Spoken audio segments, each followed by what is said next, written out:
Hello and welcome to the Consistency Project with E.C. Sinkowski. My name is Patrick Cummings. In every episode, I have the distinct privilege of presenting E.C. with a question on subject matters that range from nutrition to fitness to the choices we can all make to live a healthier, more functional life. By exploring both the principles at play and the actions worth carrying out as a result, we aim to get you thinking, get you moving, and get you taking more consistent steps toward optimizing your well-being. Thank you so much, as always, for tuning in. And how are you doing today, EC? I'm great. How are you? I'm fantastic. We're doing a two-parter just to show people a little bit of how the sausage is made here. You will go into an episode topic and you will start thinking and doing some research and putting notes together. And then occasionally you will look up and it is 14 hours later and you realize you've actually got two episodes in you. And so that's what we're going to do today. We're talking about protein. We're talking about protein digestion and absorption. And so before we get into the conversation, give us like the really high level view of like part one and part two. Like what is the two sentence part one and part two? Yeah. Part one is really about how we digest and absorb protein. And then part two is really how much of that protein is going to go towards muscle growth. Got it. Perfect. Okay. So before we dive into that first part of that conversation, the digestion and absorption, we want people to know about the masterclass that you've got launching again soon. We've talked about this lots on the podcast, but tell folks what it is, what they can expect when they sign up. Yeah. The next group is kicking off Sunday, January 3rd. And the masterclass contains my 10 principles, which we've talked about before on the podcast, sort of my framework for nutrition. But then what's really starting on January 3rd is part two of the masterclass, which is this 8-week program where we go through the 800-gram challenge, lazy macros, full macros, and then choose your own adventure. And, you're co-led not just by doing it together in a group, but also by me, because I have some live Facebook sessions throughout so that you can ask questions in real time, all of that stuff. So that's getting started very soon. Fantastic. And I think I've asked this before, but I'm going to ask it again. Who is the right person for the masterclass, right? If you're out there listening and you're wondering, okay, is this, January is obviously always a great time to start something like this. Who's the right person? Who should say yes to this? Yeah, I think technically anybody can do it, of course, because nutrition is such an important part. But I really think the people that get the most out of it are the ones that are, I've tried all the things and I still don't understand, or I still don't have the results I want. We're gonna nail that. Yeah. All right. So for folks interested in learning more, they can head to optimizemenutrition.com/masterclass. And if you use the coupon code consistency, you'll get, I think EC shows up at your house and checks what's in your kitchen. A discount. Yes. Discount. No, less Fear interesting, but that works too. Okay.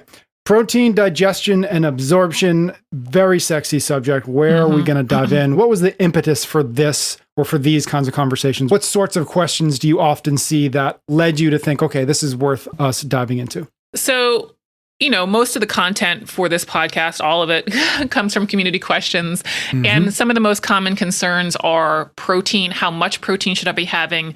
But then there's also these notions out there that are, oh, I can only have so much at a time, or I have to have a certain amount right after my workout. And so I wanted to really get into these numbers because they're thrown out there all the time. Like this 30-gram number is how much I eat at a time, and that's how much I've absorbed, whatever. But yet one of my principles is like, hey, just focus on total quantity. It doesn't really matter when you eat, doesn't matter how much you eat, just focus on total quantity. So, we have to kind of dig into these studies and these claims to really understand where they're coming from and if they have any validity. And so we have to look at this from, like I said, part one, kind of this digestion and absorption, how much can I absorb at a time? And then part two is really, okay, well, what that's absorbed is really going to be going after this muscle growth, which is the goal that a lot of my audience has. Okay, cool. So it feels like it makes sense to maybe talk about maybe even just the terms, but specifically absorption. What do you mean when you say absorption? Totally. Have to start with that word for sure. I think when people think about digestion, it's just sort of like I ate the food and then right after I swallowed the steak or the chicken, my body has all of these nutrients just in the bloodstream, right? Or even less accurate, I think sometimes people think, okay, well, all of that steak just went to my quads, my biceps, whatever it is, right? And so no, it's not quite that way. The process is, of course, a little bit more involved. And I think the first distinction to point out is that it's a relatively long process. Absorption takes longer than you think. So that happens through the GI tract, and that's the tube running from your mouth to your rear end. And of course, it's got the esophagus, the stomach, the small intestine, and then the large intestine. And so you eat, food goes down the esophagus to the stomach, And the stomach is where it begins breaking down the food with all the acids that you know are in your stomach. And then it's continued to be broken down in the small intestine with digestive enzymes that are coming from the pancreas. But the small intestine is really where absorption occurs. So you think about digestion is like pulling apart the food, breaking it down, and then absorption is the nutrients actually going from the small intestine into the body or into the bloodstream. Now, proteins, of course, are the focus of this podcast. So those are broken down into amino acids, and then they're generally absorbed in the upper to middle part of the small intestine, which, by the way, the small intestine is like 7 meters long. So this is part of the reason for why absorption takes a while. Now, food does get absorbed before traveling all 7 meters. But the point is, we think about our torso and we just are like, it's a straight shot, swallowed, done. And we forget that we have all of this long curvature of the GI tract, right? Even for those of us with long torsos. Yeah, right? even for tall people, right?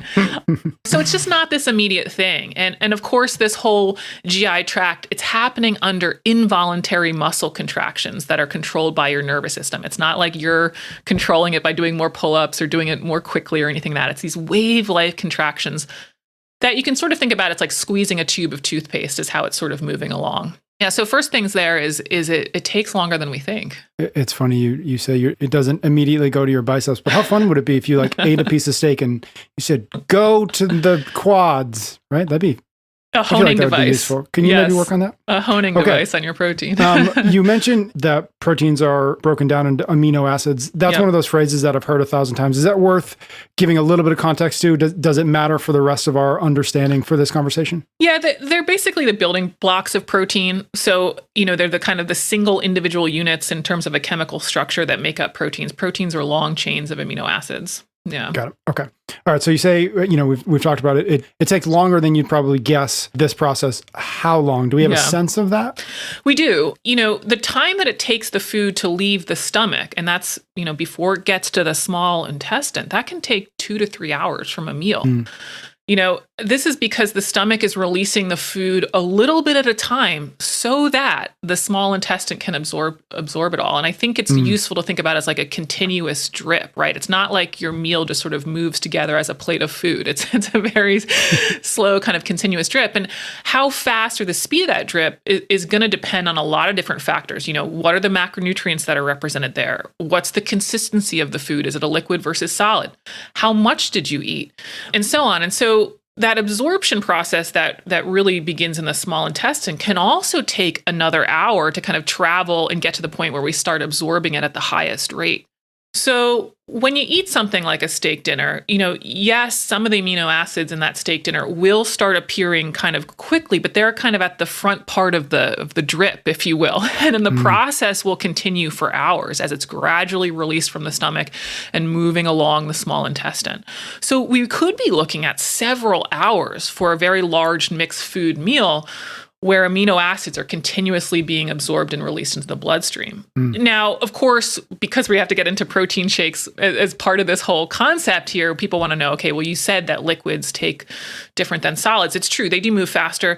Liquids tend to take 1 to 2 hours to fully leave the stomach. And then again, they're moving along, it's going to be moving along the small intestine to get fully absorbed. And so when you look at these studies for when they're tracing protein absorption, they're taking samples for up to 4 hours after somebody has this protein shake. So I just kind of want to hammer that concept. Your post-workout protein shake, I don't care how fast acting it is or whatever the marketing has told you, most of the amino acids that are available immediately after your workout are actually from the meal before your workout. Assuming you ate, of course, right? So it's, again, it's not just I'm swallowing this protein shake and poof, now my biceps are recovering at a really high rate. Right. Okay. So what is the connection, or I imagine there is a connection between digestion and absorption? Is it digest and then absorb, or like what does that relationship look like? Yeah, it is digest and then absorb. And generally what you digest, you do absorb. But it's not this 100% perfect process. 100% of the protein doesn't get absorbed, and it's not because we don't have the capacity to absorb it, which is a really interesting nuance. Our capacity to absorb actually exceeds what we need in terms of calories and macronutrients.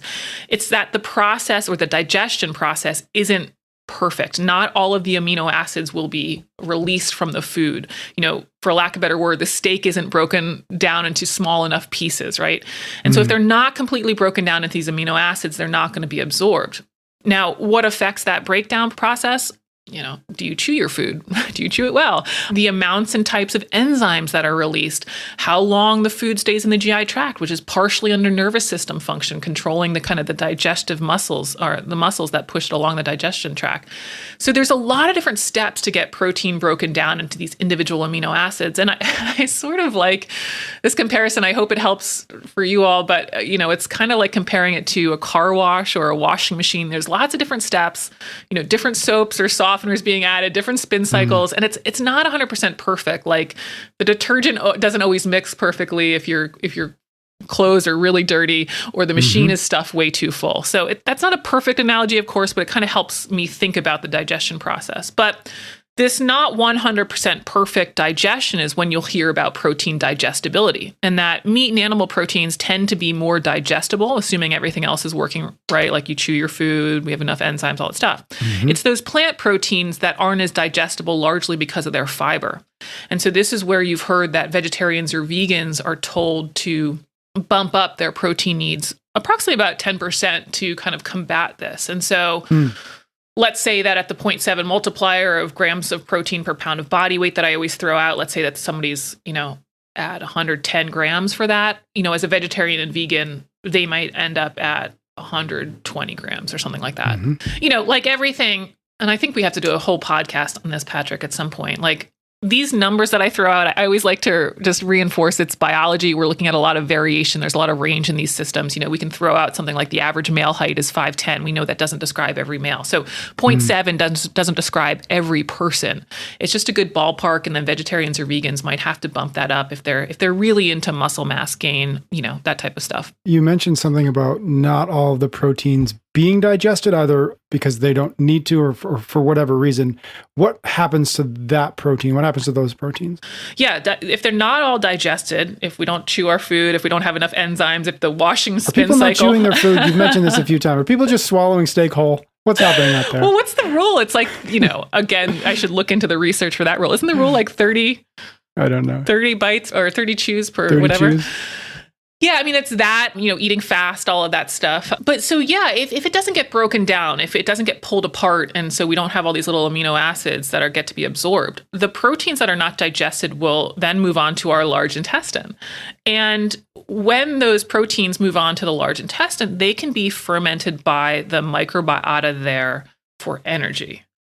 So you've heard about gut health. And that's really the microbiota that I just mentioned. That's the thousands of different bacteria that are living in your gut. And I think when a lot of people hear gut, they think stomach. In this case, when I say gut, I mean your large intestine, because most of these bacteria are in your large intestine. And these guys, they use fiber for energy, but they can also use undigested carbs and protein for that too. And we're talking about the large intestine, aka the colon. This is in like the middle of your body. There's not a lot of oxygen there. So when they're creating energy from this fiber and carbs and protein, they're doing it without oxygen. And that's why it's fermenting. That's why it's fermentation. And when they do this process with fiber, that's great. That's where we get these anti-inflammatory short-chain fatty acids that you've probably heard about, like butyrate. But the protein fermentation, which is also known as putrefaction, is not as favorable. When the microbiota, use these proteins for energy, the byproducts of that process are cellular toxins and mutagens in some cases, which means they can kill cells, they potentially can mutate your DNA. And this is I'm going to have to emphasize that, part of the hypothesis linking meat consumption to colon cancer or other intestinal diseases. Now, I said part of the hypothesis. If you're really into it, you can go look at some research by McFarlane. But, this is one of the reasons for keeping fiber in the diet. Fiber potentially will compete, in a sense, for protein. Like it'll compete against protein to be used by the microbiota. And so ideally they'd use the fiber and not the protein. And then the protein can just exit out the back door, right?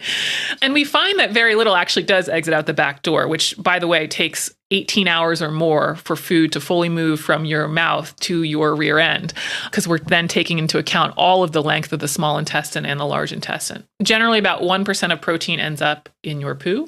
And I'm guessing what's really variable more so than what actually ends up out the back door, is how much actually reaches the large intestine, and then how much is fermented there. And that's just going to be based on the type of protein, the digestive enzymes, all the other factors we mentioned. So what happens to those amino acids that are absorbed? We're going to get into a little bit more detail later, but they go to the liver. They don't go to the muscles immediately. So we have this digestion process breaking down. We have absorption going into the bloodstream. Those will first go to the liver, and anything that's not digested then can move on to the large intestine and potentially exit the body.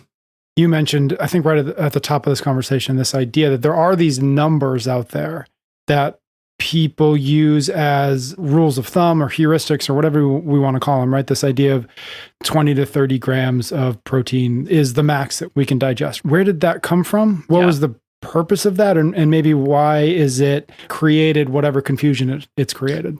Yeah, there's this notion that the body only needs this 20 to 30 grams of protein at a time. And I think there's kind of two places that it really comes from. And the first is related to this absorption from the GI tract, the small intestine. And the second is looking at muscle growth, specifically after exercise. Of course, the latter will be in the next podcast. But to get to absorption, again, we have to get really clear on the words we use and when we're using them. When we say absorption, do we mean absorbed into circulation or absorbed into the muscles? And so for that first one, into circulation, that's coming from the small intestine into the bloodstream, there is a study that is often cited, and specifically about whey protein, because again, we're talking to my athletic population, right? And this is by Billsborough in 2006. But this is where you've heard this number probably, that whey is absorbed at a rate of 10 grams per hour.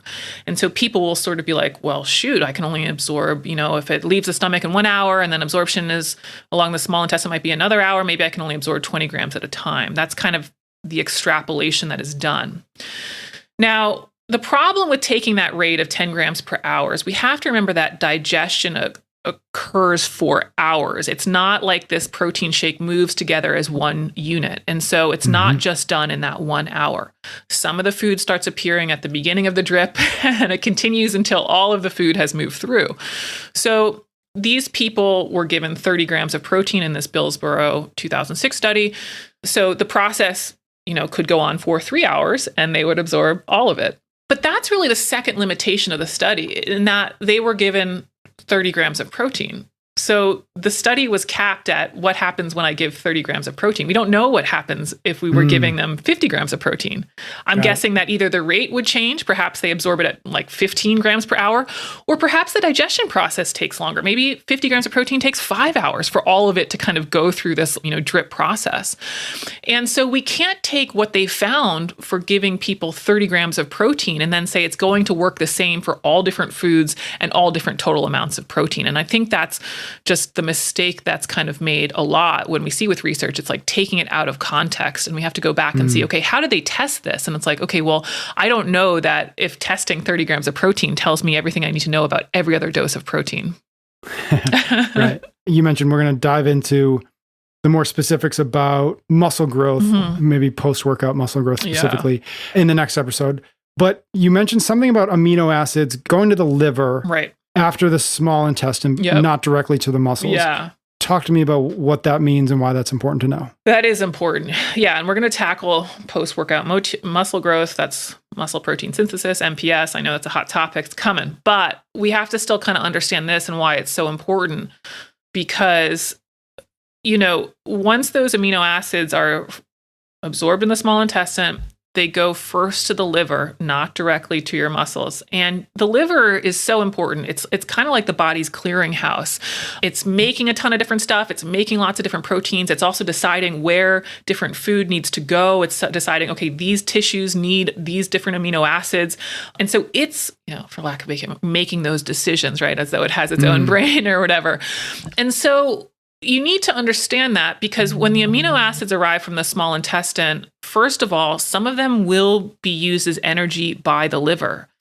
Now, that might be a little bit confusing, because I know in a previous podcast, I've told you that the body doesn't use much protein for energy, and that certainly is true, but some is, and some will be used by the liver for energy, and people will either say that as burned off or oxidized. It's the same thing. It's used as energy. But then some of these amino acids, depending on what the body needs, will be sent to different parts of the body or be used for different things, again, besides your biceps. I mean, remember, proteins are everywhere, and they're made from these amino acids. So proteins are part of cholesterol, that the cholesterol molecules that move around your body. They're used in making hormones. They're used in your skin, your hair, your nails. They're used to make enzymes, which make all of these different reactions occur. They're molecules in your immune system and of course in your muscle as well. So we put a lot of priority on like thinking about these amino acids need to go for my muscle growth, but they're going to be distributed to all of those different functions based on needs. And there's a lot of needs. So if you haven't been eating, quote, enough protein, and of course, there's discussions about what enough protein is, but if you haven't been eating enough protein, say 30 grams of protein a day or stuff, like your body's not so concerned with getting it to your quads, right? Like there's going to be some other needs for it first, and it's going to distribute the protein based on those needs. And so quickly, when people want to say like, what's the enough protein level? And that's where this 0.7 number comes from. We're going to get more into whether or not that's perfect for everybody. But yeah, I mean, that's what the research sort of says, that for resistance training athletes, being somewhere near this 0.7 grams of protein per pound of body weight is what allows us to have enough protein for all of these other things. And then we have enough surplus that we can really start worrying about like optimal muscle growth.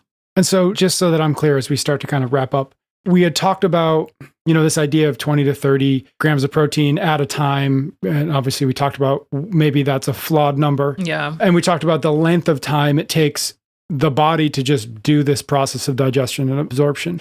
What are the actionable steps coming out of this with all of this understanding? Is it simply eat 3 square meals a day with proteins at roughly 0.7 grams per pound? Or is like, what is the takeaway here? Yeah, I mean, the takeaway is, I think people have this concern about timing because they hear, well, if I can only absorb protein at a certain rate, then maybe I have to space my protein out these perfect intervals throughout the day. Otherwise, I won't get all my protein in. And so that's where timing starts to be an issue relative to this. And that concern is not necessary. If you just get your total protein, the body is going to deal with it. Like the body has a lot of systems in place so that it can use the food that you give it. And so that's where people need to be focusing on the total amount during the day. We can talk about optimal, like people that are, really competitive bodybuilders. And I think we're going to get into that and what's optimal and theoretically optimal. But for, I would say 99% of people, that there's enough research to suggest that total quantity is what you need to be focusing on for any sort of goal within, normal to above normal, type of performance goals. And so, yeah, I think this does kind of feed into some of that timing notion because people are concerned they're not absorbing it all. No, the body's got it. Unless there's some GI tract issue, unless there's some sort of like, the pancreas isn't functioning or whatever like that. No, the body's got it. It's meant to do this. Don't worry about perfect intervals of perfectly, portioned meals. Get your total quantity across the day. And would you say in your experience with, working with people kind of across the spectrum from, CrossFit Games athletes to anybody else, are we kind of chronically undereating protein? Are we close, but maybe not quite? Like, I know it's impossible to generalize for a wide population, but if you had to say like, if I could just get everybody to bump up from, everybody's at 0.4 and I want them at 0.7, or is that not so much an issue? From what I see, for people that work with me, they're not at 0.7. That's a hard number for them to hit. And that ends up being about 20 to 25% of calories. So it's actually lower than, let's say, a zone recommendation or even, other recommendations that I've seen within the CrossFit community. So I consider it quite moderate. It does also happen to be double the RDA value. So when you see things that are published by people comparing protein intake to, let's say, the RDA value, Americans are way above their protein needs according to that. But then there's other research that suggests that's not so optimal. It is not optimal necessarily for performance and putting on muscle mass. And so the 0.7 is closer to that. And generally people do have a harder time hitting that. Yes. Anything else about digestion and absorption worth mentioning before we wrap things up? No, I think we've got it. All right. Awesome. I just want to remind folks of the masterclass. Check out optimizemenutrition.com/masterclass and use the coupon code consistency.